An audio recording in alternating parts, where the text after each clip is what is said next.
make us look cool. That's awesome.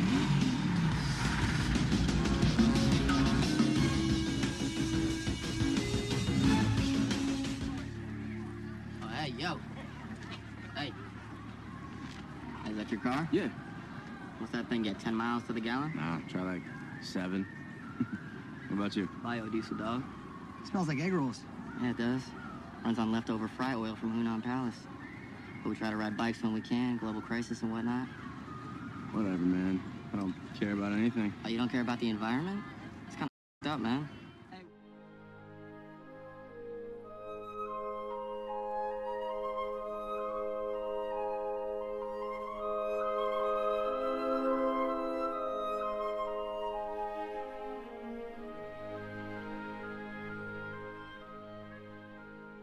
Hi, Alex here.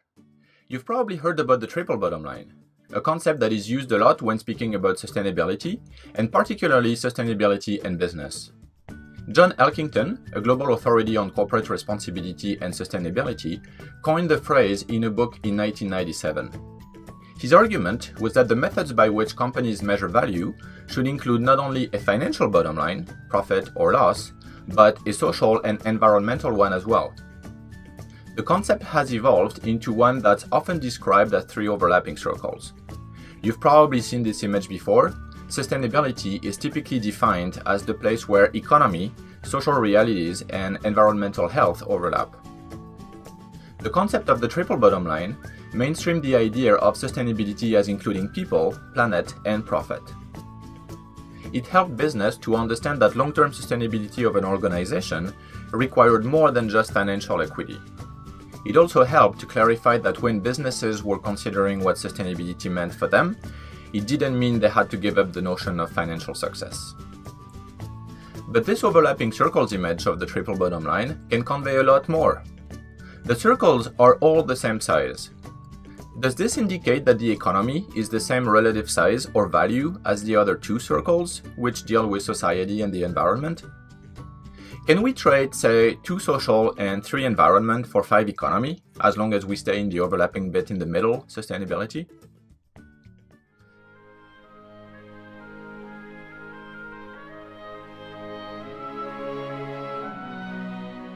Human activities, from pollution to overpopulation, are driving up the Earth's temperature and fundamentally changing the world around us. The main cause is a phenomenon known as the greenhouse effect. Gases in the atmosphere, such as water vapor, carbon dioxide, methane, nitrous oxide, and chlorofluorocarbons, let the sun's light in, but keep some of the heat from escaping, like the glass walls of a greenhouse.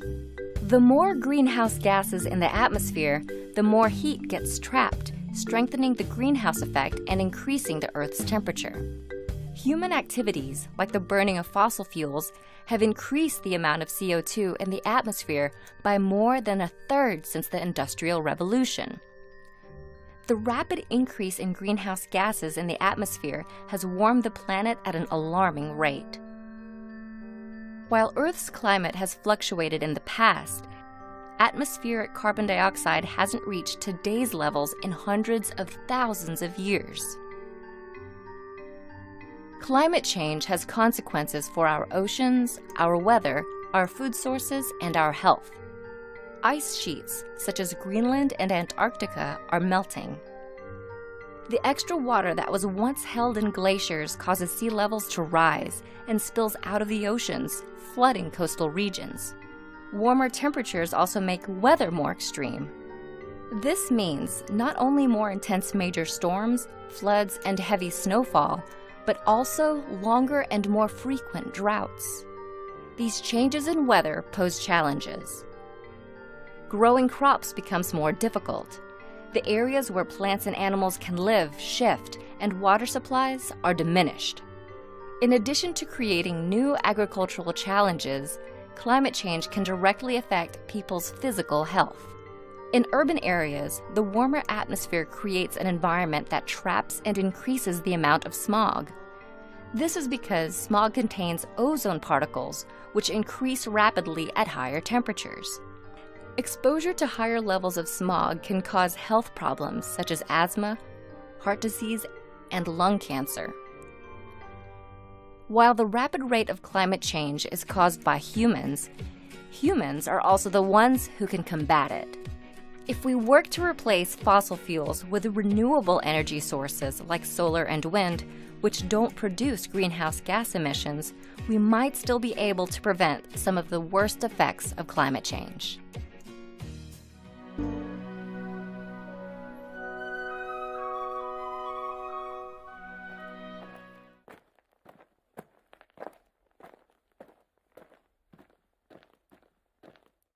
Dear future generations, I think I speak for the rest of us when I say, sorry. Sorry we left you with our mess of a planet. Sorry that we were too caught up in our own doings to do something. Sorry we listened to people who made excuses to do nothing. I hope you forgive us. We just didn't realize how special the earth was. Like a marriage gone wrong, we didn't know what we had until it was gone. For example, I'm guessing you probably know it as the Amazon desert, right? Well, believe it or not, it was once called the Amazon rainforest, and there were billions of trees there, all of them gorgeous, and... Oh, you don't know much about trees, do you? Well, let me tell you, trees are amazing. I mean, we literally breathe the air they are creating. They clean up our pollution, our carbon. They store and purify water, give us medicine that cures our diseases, food that feeds us, which is why I'm so sorry to tell you that we burn them down. Cut them down with brutal machines, horrific, at a rate of 40 football fields every minute. That's 50% of all the trees in the world gone in the last 100 years. Why? For this. And that wouldn't make me so sad if it weren't so many pictures of leaves on it. You know, when I was a child, I read how the Native Americans had such consideration for the planet that they felt responsible for how they left the land for the next 7 generations. Which brings me great sorrow, because most of us today don't even care about tomorrow. So I'm sorry. I'm sorry that we put profit above people, greed above need, the rule of gold above the golden rule. I'm sorry we use nature as a credit card with no spending limit, overdrafting animals to extinction, stealing your chance to ever see their uniqueness or become friends with them. Sorry we poison the ocean so much that you can't even swim in them.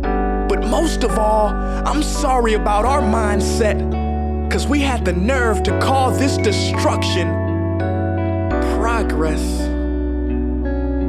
Hey Fox News, if you don't think climate change is a threat, I dare you to interview the thousands of homeless people in Bangladesh. See, while you were in your penthouse nestled, their homes were literally washed away beneath their feet due to rising sea levels. And Sarah Palin, you said that you love the smell of fossil fuels. Well, I urge you to talk to the kids of Beijing who are forced to wear pollution masks just to go to school. See, you can ignore this, but the thing about truth is, it can be denied, not avoided. So I'm sorry, future generations. I'm sorry that our footprint became a sinkhole and not a garden. I'm sorry that we paid so much attention to ISIS and very little to how fast the ice is melting in the Arctic. I'm sorry we doomed you, and I'm sorry we couldn't find another planet in time to move to. You know what? Cut the beat. I'm not sorry. This future, I do not accept it, because an error does not become a mistake until you refuse to correct it. We can redirect this.